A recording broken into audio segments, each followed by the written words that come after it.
name is Iman Sarah binti Azman. My name is Muhammad Iqbal Iman bin Jamaluddin. And we are from MBA2465D.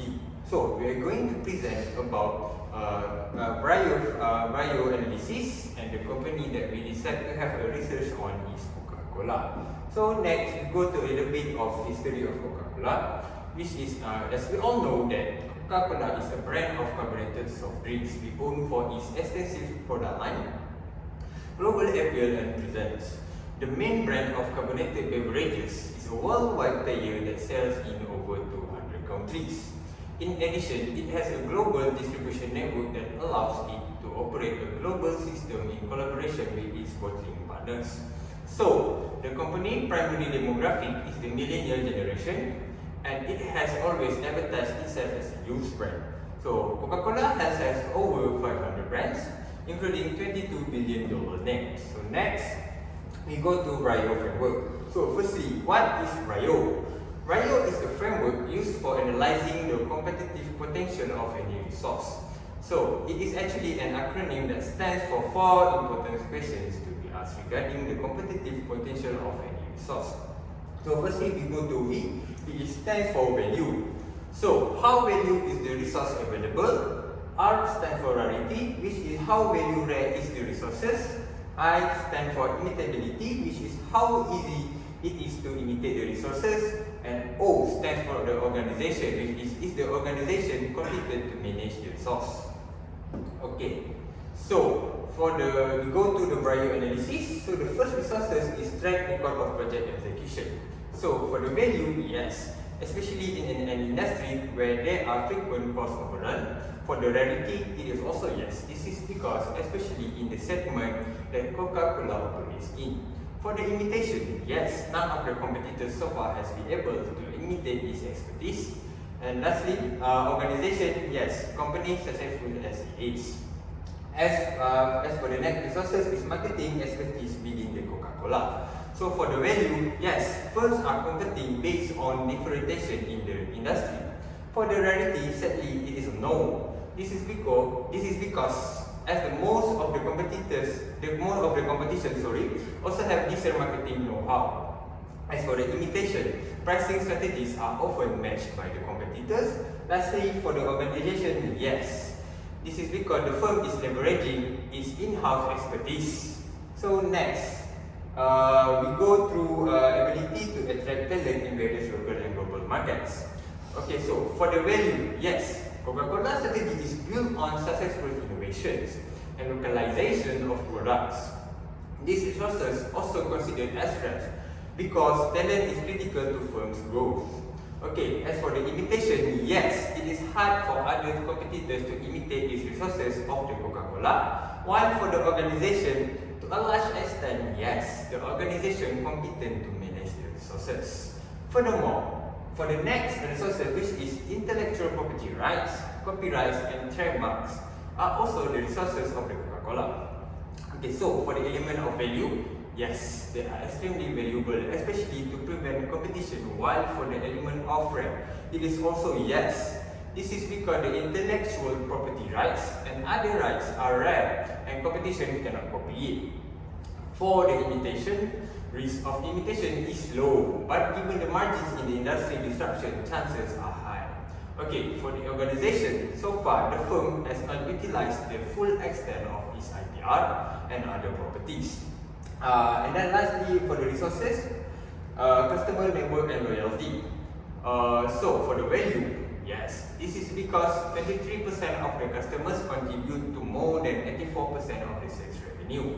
So it is also rare resources as Coca-Cola has invested a huge amount of money to build a strong customer loyalty. In terms of imitations, these resources has been tried to be imitated by the competitors, but none of them are successful like Coca-Cola. Lastly, for the organization, yes, this is because the company is leveraging the customer loyalty to the good effect. So that's all from me. I'm going to pass to Iman Sarah. Thank you, Abdul Ashraf. The next resources that I'm going to explain is global distribution network. For value, the answer is yes. It is a significant resources that enable Coca-Cola to serve customers all over the world and to keep its presence felt in every area of the world. For rarity, the answer is yes. Coca-Cola possesses a unique capability that only a few other companies in the beverage sector have, and this capability assists the company in managing its global reach. Next is imitation. The answer is no. Why? Because other competitors such as Pepsi also has a widespread distribution network all over the world. Lastly, organization. The answer is yes.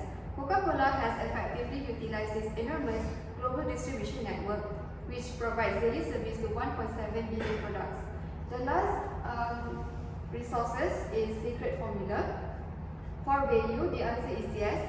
Within the entirety of the Coca-Cola organization, there are only a selected few people who have access to this particular perk. Next is rarity. The answer is yes. Pepsi and Dr. Pepper's Snapple, on the other hand, also offers their own distinctive flavors and textures. Nevertheless, the fact that Coca-Cola has its own distinctive flavors offers the company an advantage over its rival. Next is imitation. The answer is yes. Coca-Cola's secret formula is not possible to be imitated by the competitors. And lastly, organization. The answer is yes. Coca-Cola are competent to manage the resources. Next, I will pass to Ikram. Now, let's move on to competitive implications. Even though Coca-Cola is a well-known established company in the market segment, the company still have market competition in between their closest rival company, which is PepsiCo. So in this slide, I am going to explain on the competitive implications which provide a comparison of resources between Coca-Cola and PepsiCo. Now let's take a look at the first resources, which is global and distribution network. For value, yes, Coca-Cola has the world's largest beverage global distribution system throughout 200 countries. This helps Coca-Cola maintain the global presence. Next is rare. Only a beverage company named PepsiCo possesses this valuable distribution network and manage global reach in more than 200 countries. For imitation, the answer is no. Currently, PepsiCo achieved this global network of distributors. It is very time-consuming for other competitors to achieve this kind of distribution of network. Next resource is secret formula. The answer is yes for Coca-Cola. This is because only 2 people own the recipe. However, PepsiCo on the other hand have never made a big deal about its formula. Unlike Coca-Cola, Pepsi has never made a big deal about its formula being some great secret. This may be because the company actually went out of business in the 1920s. Pepsi creator Caleb Braham was still in charge of the company 30 years after inventing it and 25 years after naming it, when the surge in sugar prices during and shortly after World War I wreaked havoc on the company's finances, forcing it into bankruptcy. For rare, the answer is yes. Just like Coca-Cola, PepsiCo also serves unique flavors to the customer. Next is imitation. It is impossible to imitate the unique taste of Coca-Cola even for Pepsi, especially when the original recipe was found in the 1886. Lastly, organization. The answer is yes for organization. This is because Coca-Cola has distributed their drinks into more than 200 different countries and is recognized by 94% of the world's population. Now, let's move on to the competitive advantage. Competitive advantage is the favorable position an organization seeks in order to be more profitable than its rivals. To gain and maintain a competitive advantage, an organization must be able to demonstrate a greater comparative or differential value than its competitors and convey that information that its desired target market. In this slide, I am going to explain on the competitive advantage of Coca-Cola. First, global distribution network. It shows that Coca-Cola is just a temporary advantage as Pepsi could imitate easily. However, it is still extremely hard for other beverage brands to imitate because it will take significant time and resources for other competitors such as Dr. Pepper and Red Bull to accomplish this global network. Next is secret formula. Based on the various analysis that we have explained, it shows that the company is a sustained advantage as Coca-Cola owns very old secret recipe which is 138 years, which is widely beloved and recognized. For the customer network and loyalty, it shows that the company is a sustained advantage.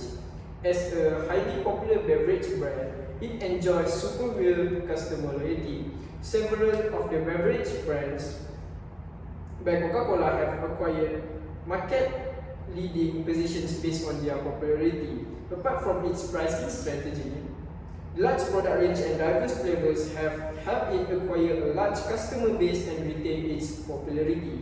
Lastly, we go to intellectual property rights, copyrights and trademarks.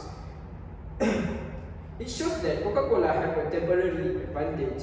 Trademark protection gives Coca-Cola the right to stop competitors from passing off their goods and services as Coca-Cola. Trademark protection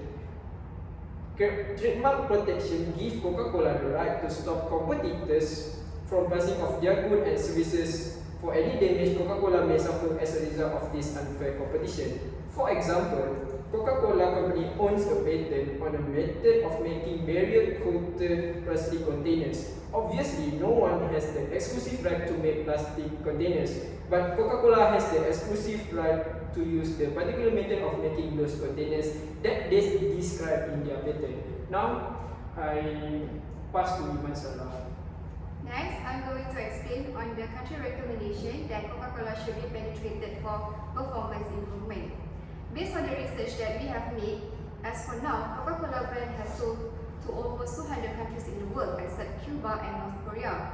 For Cuba country, Coca-Cola once opened a bottling plant in the country. However, the production was stopped. Coca-Cola launched its plant in Cuba in 1906.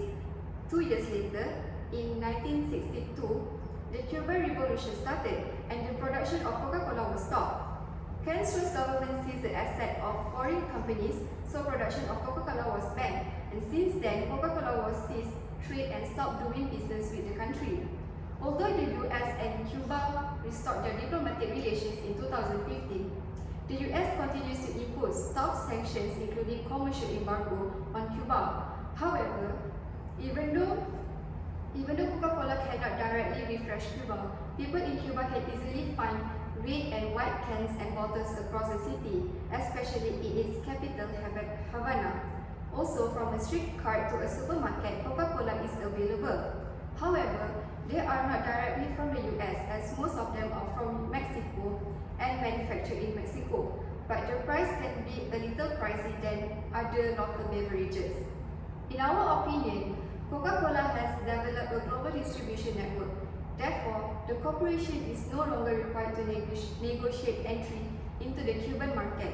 Rather than focusing on breaking into the market, the corporation should leverage its global distribution network to strengthen its business operation. However, people in Cuba can still enjoy the beverage in the country, but Coca-Cola once said that if any drinks are being sold in Cuba, they are being smuggled in on the black market and not via official channels. So, to conclude, Coca-Cola, we can say that they are the biggest company in the market segment, and as we all know, Coca-Cola not only produces carbonated drinks, but they also even produce other kinds of drinks such as Minute Maid, which is in the category of juice drinks. Even how well established the company is, there are still some of the challenges that they need to face and overcome in the market segment, in which that we have already explained in the previous slides. The value framework that we have explained just now provides a basis to begin mapping out and understanding what resources make the country successful and provide competitive advantage which can be used as a guide in making decisions and setting priorities across the company. That's all from our group. Thank you.